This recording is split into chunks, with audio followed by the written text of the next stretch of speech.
everyone, this is Reki. Good morning.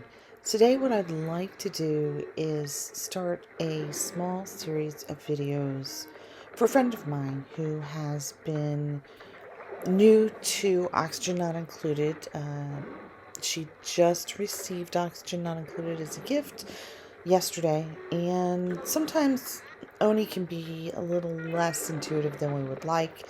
There's some great tutorials actually in the game, and there's a lot of specific tutorials for how to do this thing or how to do that thing, and those guides are really important. But excuse me, what I'd like to do is kind of just go through sort of from start to finish how the game plays, how it works, what you're thinking, um, priorities, food sourcing, all of the things that come up, especially in the beginning game when a new player might actually be a little overwhelmed at the amount of information being thrown at them. So let's get started. So the first thing we do is go to new game, and here is where you can select your game mode.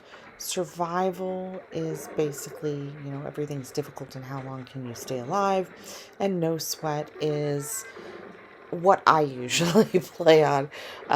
I still wouldn't necessarily call it no sweat, but these two game modes automatically set up options for you. Now, you can pick a game mode and then customize those options later on, so don't get really fussed about which one you're picking. But I almost always start in no sweat. Now, this is a little new thing. I've never actually seen this before, so I'm really glad I'm catching it on film for the first time. This must be one of the new quality of life updates that they were saying they had made to Oxygen Not Included, and I believe the update was pushed down the day before yesterday. It is currently Saturday the 18th, I think, so this is the new update. Apparently you can choose standard mode for classic gameplay or different kinds of experimental scenarios. So I'm not going to get into this. I'm still working my way through standard play, and that's what we're going to start with. Alright, so this is where you choose your destination, where you save the world seed. If you happen to find a world that you like to play on, you want to keep trying over and over on the same world, you can do that here. This is where you customize those game settings I was talking about. I, at the moment, do not have any mods activated. I do play sometimes with one mod. I play with the duplicate stat counter. However, I've turned it off for the purposes of this series of tutorials simply because I wanted to show you what the base game is like. So, under ideal conditions, when you go to game settings, it will automatically set a certain range of settings for you. Your settings are always whatever your world gen seed is. You can actually just put in a random number and it'll make a totally random world for you. You'll have no idea what you're getting. If that's your thing, feel free. Your stats here are going to be hunger, durability, stress, disease, morale, and meteor showers is new. This is how often meteor showers happen. From there, you also have some toggles. Care packages determines whether or not the printing pod sends you free stuff. Save to cloud determines whether or not Steam saves your game to the cloud. I recommend that you do this because Oni can be very detailed and you don't want to spend a lot of hours in it and lose your game potentially. Stress reactions is whether or not your duplicates will get upset when they're stressed. I always play with this on. It's what has been in the base game since the beginning. Later on, they gave you the ability to turn it off, but I've always kind of liked the challenge. I like the challenges personally, all the way across the board. I play this mostly because it's a builder, and I'm a big sim player. So for me, if I turn off hunger or if I turn off stress reactions, I'm not having to worry about feeding them. I'm not worrying about having to keep them happy. And if that's what you like to do, that's fine. But to me, that's an integral part of the game. And if you're not going to play with those, then what's the point? But they're here as options, and you can actually turn on sandbox mode and turn off most of these reactions so that they never get unhappy and they're never hungry, and then you can just play with builds, and that's something that a lot of people like to do too, and even I do that to some extent. If I come up with a new power plant or a new critter kill chamber configuration, I will sometimes go into Sandbox in a new game and then play around with it, trying to get my duplicates to build it and see how long it takes. So there is a research kind of component that's already built into the framework, if that's what you want to do. People have also said they've been able to make blueprints where they go into Sandbox mode and they build a particular setup, and then they turn it into a blueprint somehow, and then the blueprint is available for later games, and instead of having to lay it all out, they just click the blueprint, place the blueprint down, and all the wiring and all the pipes and stuff, it's already there. You're not having to build it all at once. So I'll explain a little more about that later. For now, let's go over some of these traits here. Hunger is one. Your duplicate typically starts on fasting. All of these have a range. So they go all the way from their worst, which in the case of hunger is ravenous, to a high level, rumbly tumblies, to the default, which is kind of like the mid-normal level for them. Then you've got a step down, which is an easier level. So in this case, duplicates are fasting, meaning they still need to eat, but they're eating less. Or here, they're tummyless, which means they never get hungry at all.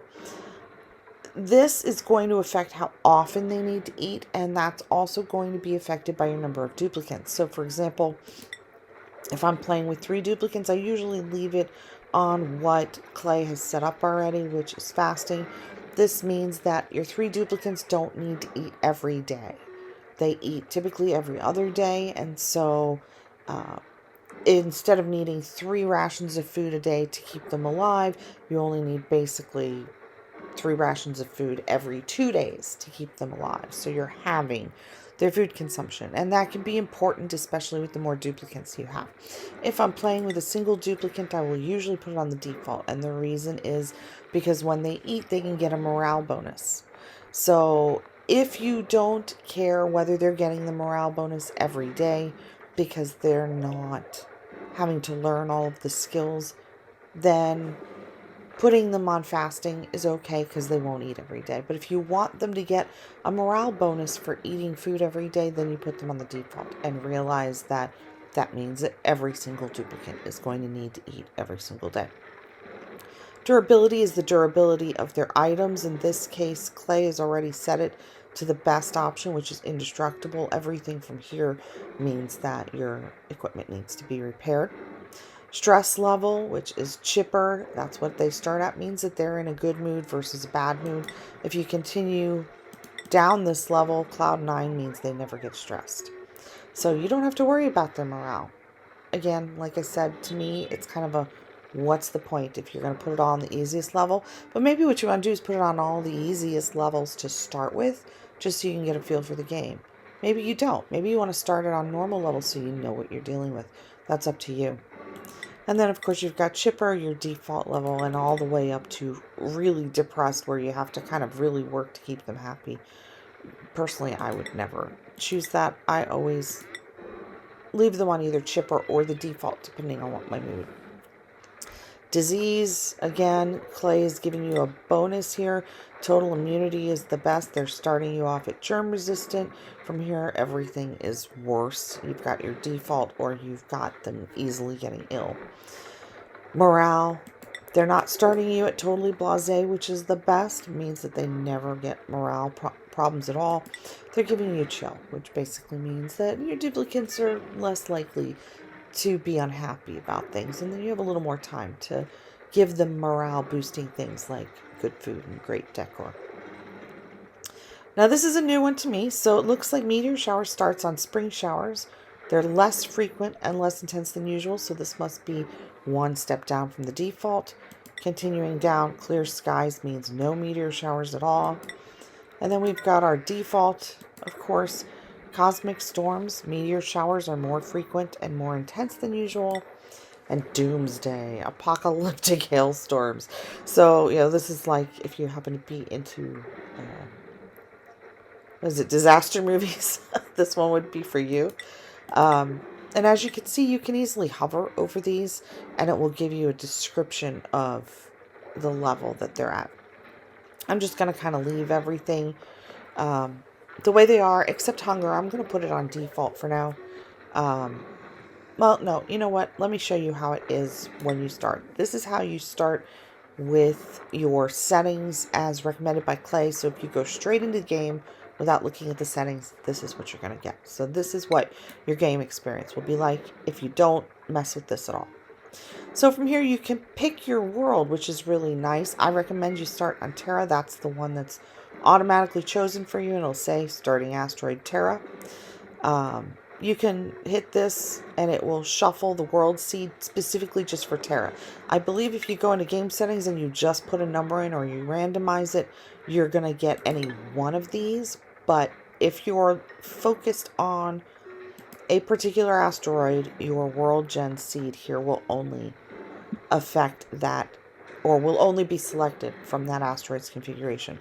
So in your other asteroids, you have Oceania, you have Rime, you have Verdante, Arborea, Volcania, the Badlands, Iridio, and Oasis. And what each of these is kind of like a basic configuration in terms of world type. So for this one, it's got something of everything, but when you move to Oceania, now you have lots of salt water on this planet. So each of these planetoids represents a different challenge, and it just depends on what you're in the mood for. We are going to start, of course, on the basic planet, which is Terra. And then another new thing that they've put in recently are these story traits. And these are additional things that you can find in the world that have to do with the background story of why you're in space, who created this technology that is currently in use and what happened to them, these sorts of things.